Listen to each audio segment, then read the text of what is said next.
Assistons ici à la préparation d'une décoction pour se purger, donc pour faire le lavement anal. Et là, c'est la forme liquide du produit avec un ensemble d'ingrédients. Et ces mêmes ingrédients sont séchés et écrasés pour obtenir la purge en poudre. Et à l'occasion des 10 ans de notre association, nous avons décidé de vous amener dans notre cuisine interne pour vous montrer exactement ce que nous faisons, afin que vous puissiez savoir que nous ne sommes pas un cabinet en ligne, nous ne sommes pas un cabinet sur Internet, nous existons vraiment et nous travaillons au quotidien. Nous avons des malades physiques et nous nous attelons chaque vendredi à prêter les remèdes que les dames et les messieurs viendront chercher le samedi matin. Ici, c'est la préparation de la purge. Les femmes savent de quoi il s'agit. Ça, c'est le remède pour se purger. Et pourquoi se purger?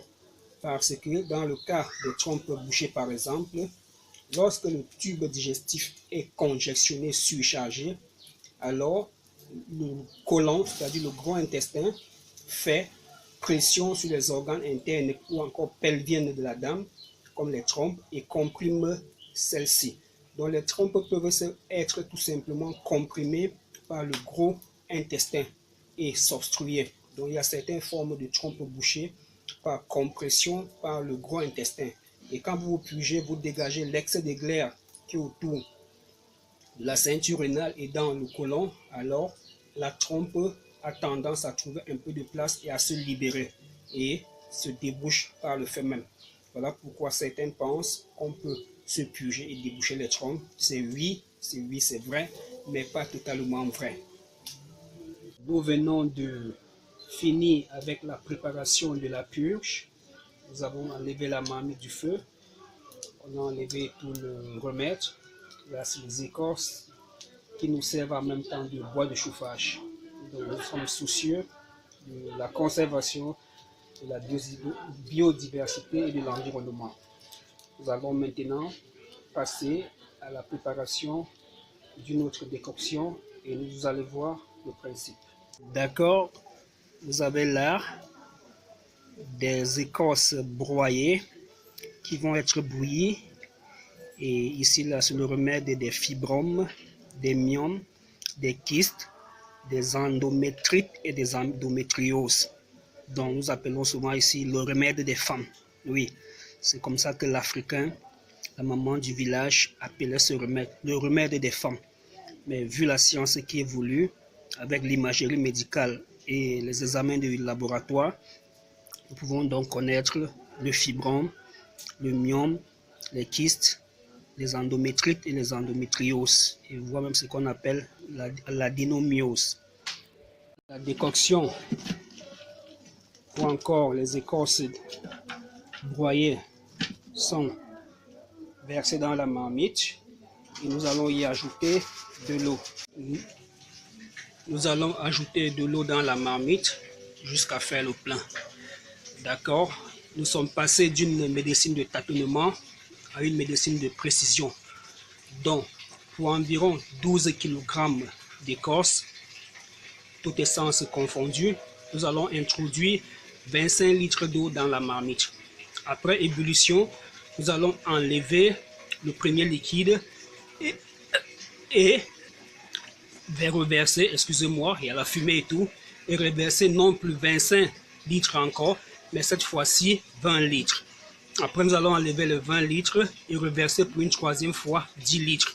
Et les différentes décoctions qu'on va avoir, à savoir 25 litres, 20 litres et 10 litres, on va les mélanger pour avoir une concentration en principe actif égale.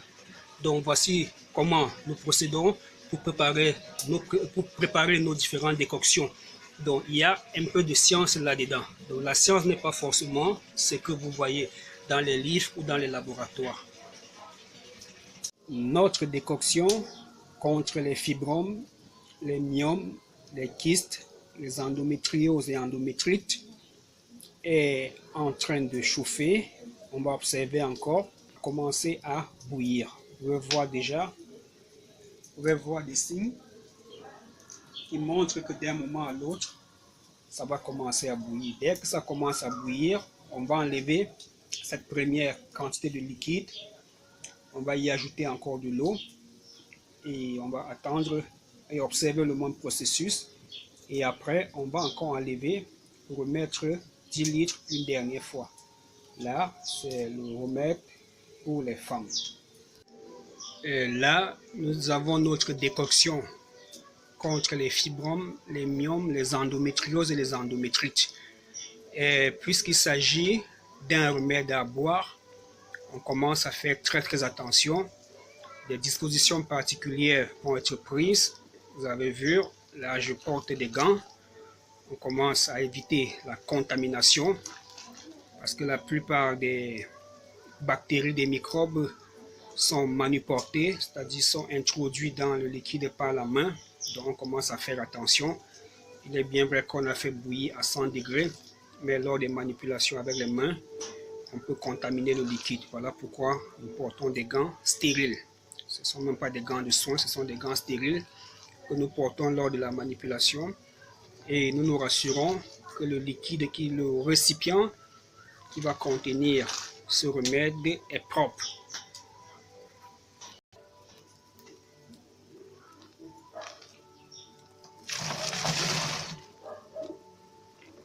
Là, nous transvasons dans un récipient, c'est un seau qui a un couvercle. Nous allons le laisser ouvert et dès que le liquide va se refroidir, nous allons couvrir le récipient. Là, c'est le premier tour du remède à boire pour les femmes, le médicament des femmes. Alors, la dame va froid ou tiède en fonction de son mal. Une dame qui a des fibromes, des myomes, ou qui est en train de saigner, ou qui ne saigne pas du tout bien, on va lui conseiller selon les cas comment prendre. Le prendre tiède, le prendre froid, le prendre avec du citron, ça va dépendre.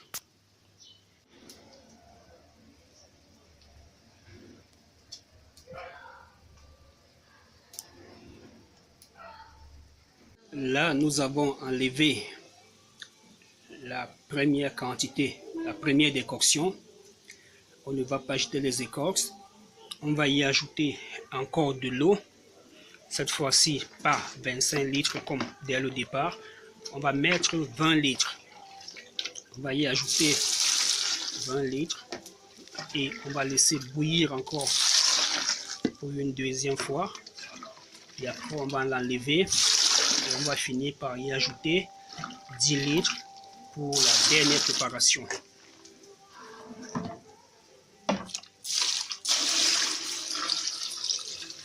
D'accord, là on ne fait pas le plein comme au début.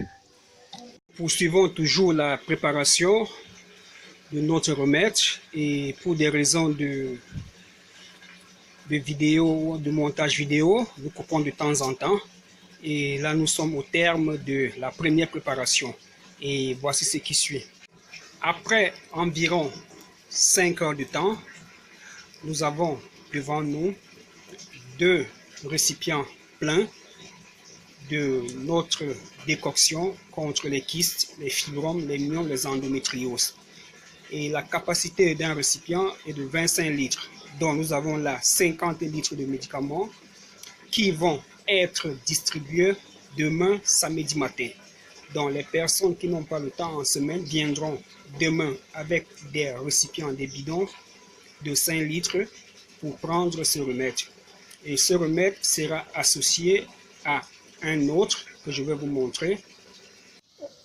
Inutile de rappeler les vertus médicinales de cette plante. Tout le monde connaît l'aloe vera et chacun sait comment il l'utilise. Beaucoup utilisent le gel d'aloe vera.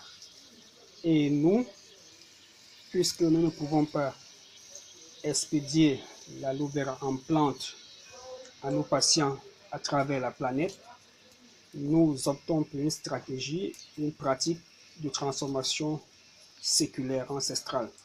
Donc, nous laissons l'aloe vera avec d'autres écorces dans une marmite. Nous ajoutons de l'eau.